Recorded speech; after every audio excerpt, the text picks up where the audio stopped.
You don't like women in combat? No. Why not? I love women service members who contribute amazingly because everything about men and women serving together makes the situation more complicated. And complication in combat means casualties are worse. And when you actually go into the hood, again, and I got response, I've got 99% positive response to this, a little bit of pushback. But when you actually break down what they did in the studies to open the door for women in combat, I mean, they just ignored them. So the Marine Corps was the only service that actually tried to fight back and say, and now obviously I'm exempting special operations, which thus far has held the line fairly well. Because if they were lowering the standard to become a Navy SEAL just to let women inside the Navy SEALs, that's going to change the capabilities and ethos of the Navy SEALs. Welcome back, Warriors. It's me, Linda B. Thank you all so much for joining me here today. We got to talk about this Joint Chiefs of Staff, General Charles Brown. Yes, he is the first, I believe, Black man to be in this position. And we're going to talk about him and reveal some things about him that are mind-blowing. But before we get into it, don't forget to like this video, comment, share, subscribe to my channel, hit the notification bell, watch the video to the end. Now let's get into it. Let me just preface this by saying the media is going to come out and say that the reason Donald Trump is this man is fired, okay? This man that you're looking at right now, he's fired, okay? You're fired. And it's not because he is Black. They're going to say that because that's why the Democrats and evil powers that be, that's where their power lies, in getting us emotional and making us think it's about racism. Lo and behold, it could never be because of something that the person actually did. So we're going to review what this man actually did. Okay, it says Delta Force captures chairman of the Joint Chiefs of Staff, General Charles Brown, for treason. White hats have arrested the regime's most malevolent military loyalist. Chairman of the Joint Chiefs of Staff, General Charles Q. Brown, a feckless Biden appointee who emailed myriad armed forces officers instructing them to disavow Donald Trump if he wins the 2024 presidential election. The day after a valiant President Trump survived a heinous assassination attempt, General Smith at Camp Pendleton received an email sent from Brown's official .mil address. Based on the names listed in the CC field, 630 officers received the correspondence, mostly Black hats, but also two prominent white hats in addition to General Smith. Commander-in-Chief, President Joe Biden's terrible debate performance. He was sick with a cold, and Trump, unfortunately, surviving the bullet, have put us in a calamitous situation. It has the nerve to say, and Trump, unfortunately, surviving the bullet, have put us in a calamitous situation. He will win in November, and not by a small margin. We're looking at a repeat of 1984's Reagan landslide, a real red wave. When that happens, we're doomed unless we recruit others who value democracy and the rule of law over chaos and division. If you're receiving this email, I know you can count on your backing. I and many of you will be fired on January 20th, 2025 if Trump wins. And the risk of us collectively going to get Mo is real. None of us want that one-way trip. He then addressed the likelihood of Kamala Harris replacing Biden as the Democrat nominee. By Monday, Kamala Harris will probably be picked to lead us into an era of prosperity, unity, and strength. Should that take place, she has my full support, and she should have yours too. Let your conscience guide you, not outside influence or existential crises. If Biden withdraws, we must rally behind Harris. If we find her a path to win, she would be our future, Brown continued. And this is him. So he has been seen as someone who is treasonous to this country.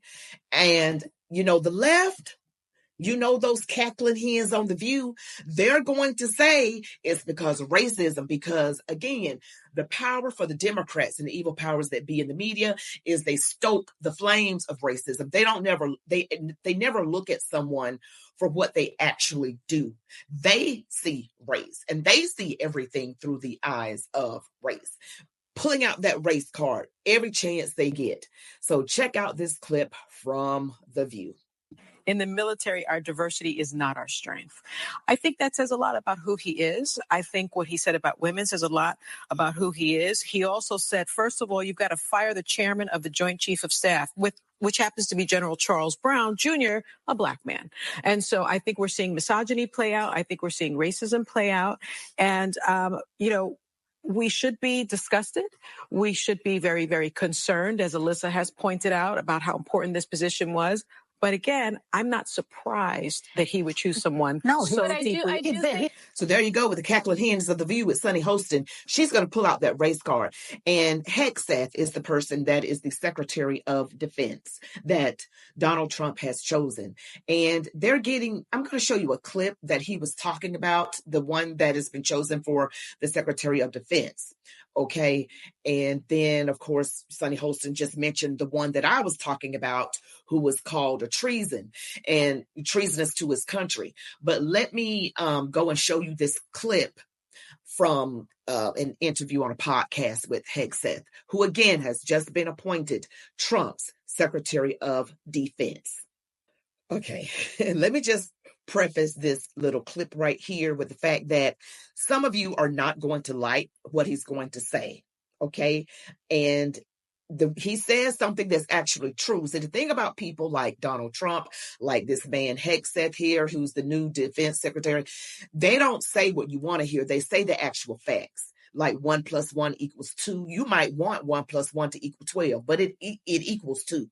Okay. Just like women cannot do what men can do and men cannot do what women can do. These are just facts. And if you look at the Bible, they always had the men fighting the wars and they were always protecting the women. Our culture has gone full-blown anti-God.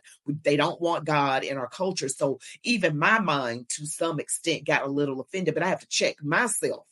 It is my flesh rising up in me, that Eve spirit of wanting to be disobedient and deny the authority of the headship of the man. These are just facts. If people don't like it, you know what? You have a problem with God himself if you have a problem with what that I just said. Okay, so let's just look at this clip right here. Just to course correct it, but it would take the new Trump administration going after it really hard. How would they correct it? Well, first of all, you got to fire you got to fire the chairman of the Joint Chiefs, and you got to fire this. I mean, obviously, you're going to bring in a new Secretary of Defense, but any general that was involved, general, admiral, whatever that was involved in any of the DEI woke shit, it's got to go. Either you're in for war fighting, and that's it, and that's the only litmus test we care about. You got to get DEI and CRT out of military academies, so you're not training young officers to be baptized in this type of thinking. And then, whatever the standards, whatever the combat standards were, say, in, 1995, let's just make those the standards. And as far as recruiting, to hire the guy that, did Top Gun Maverick and create some real ads that motivate people to want to serve. And there's lots of other ways in which you could identify who gets promoted and what, but there's an ethos change. I mean, there's a reason people don't want to serve, because they don't trust that their senior leaders are going to have their best interest in mind in combat. I know there were mistakes made on our tours all over the place. Mm-hmm. But I, at least for the most part, had a sense that my senior leaders were committed to the completion of the mission for the right reasons. And maybe there were strategic differences and all that other stuff. And it wasn't always perfect, but that trust is broken. And you have to reestablish that trust by putting in no-nonsense warfighters in those positions who aren't going to cater to the socially correct garbage. But this man is not for DEI or CRT, because if you got all that floating around in your head and you got some racial grievances against your partner who may look like you or who may not look like you, it shouldn't matter because you're both on the same team. That's why it doesn't belong in the military, because we got to have each other's backs. And CRT teaches racial grievances, the oppressed versus the oppressor. And that's why it does not belong, because we can't have that floating around in our head while we're supposed to be having each other's back no matter what. Leave no man behind. Check out this clip here. You don't like women in combat? No. Why not? I love women service members who contribute amazingly, because everything about men and women serving together makes the situation more complicated, and complication in combat means casualties are worse. Mm-hmm. And when you actually go into the hood, again, and I got response. I've got 99% positive response to this. A little bit of pushback. But when you actually break down what they did in the studies to open the door for women in combat, I mean, they just ignored them. Mm-hmm. So the Marine Corps was the only service that actually tried to fight back and say, and now obviously I'm exempting special operations, which thus far has held the line fairly well. Because if they were lowering the standard to become a Navy SEAL, just to let women inside the Navy SEALs, that's going to change the capabilities and ethos of the Navy SEALs, except for a very small example of some, female super soldier who's capable of doing it. But because of how Washington works, they're going to change the standards. They're going to push for quotas. We have numerous quotes in the book of, no, these standards aren't changing. They're just evolving. They're just evolving to meet the needs of today. They're not getting tougher. They're not getting tougher. No. So they're getting lower. Take someone like Milley. I mean, he was calling down to individual units to make sure they had female company commanders after they graduated from Ranger School. Like, what's the chairman of the Joint Chiefs doing pushing company command slots? It's all an agenda. It's all to say, oh, we have this first, or we have this, that. So that's proliferated everywhere. The reason women started getting in combat is because of forward support companies, and we were integrating a lot of the rear echelon activities into BCTs, brigade combat teams, that were now deploying forward as an entity. And so you had women truck drivers or fuel or mechanics on these convoys in Iraq and Afghanistan, and then they'd be ambushed or hit by IEDs, and suddenly now you have women in combat. That's maybe a modern reality in a 360 battlefield. That's different than intentionally saying we're going to put women into combat roles so they will do the combat jobs of men, knowing that we've changed the standards in putting them there, which means you've changed the capability of that unit. And if you say you haven't, you're a liar, because everybody knows between bone density and lung capacity and muscle strength, men and women are just different. And so if you want to, I'm okay with the idea that you maintain the standards where they are for everybody. Mm-hmm. And if there's some, hard charging female that meets that standard, great, cool, join the infantry battalion. But that is not what's happened. Yeah. What has happened is the standards have lowered because the general comes by and asks a question. You know what questions are when generals ask questions? They're just a command. Lieutenant or captain or major, why aren't there more women in your unit? That means get some more women in your unit now. And that moves all the way through the training pipeline. And so I'm surprised there hasn't been more blowback on that already in the book, because I'm straight up just saying we should not have women in combat roles. It hasn't made us more effective, hasn't made us more lethal, has made fighting more complicated. Most of them actually a lot of them are pushed. I shouldn't say most, but many are pushed into a combat track because they're so highly capable. But if they had their first choice, probably wouldn't be that. An 11 series job, armor or infantry. So, I mean, the Marine Corps did the study and integrated units, meaning male, female, did drastically worse than all-male units. It's hard listening to the truth, you feminists. Greater bone density, lung capacity, muscle strength. That Y chromosome does something, doesn't it? More testosterone levels. Men are stronger, more capable in certain jobs. And women have better capacity in certain other jobs than men. It's okay that we're different. And he just said that the mixed units with the male and female did not do anywhere near as good as the units with all men. And biblically speaking, people that went to war in the Bible were all men. So we just got, this is not lowering the standard. It's just evolving. Keep the standard where it is. And whoever's able to do it, male or female, it doesn't matter, long as they're able to meet or surpass this standard. But if the standard is here, let it stay here. Okay. And that again is Pete Hegseth. I'm sorry. Let me get his name right. His name is Pete Hegseth. Is that it? Yes, Pete Hegseth. He is going to be the Secretary of Defense.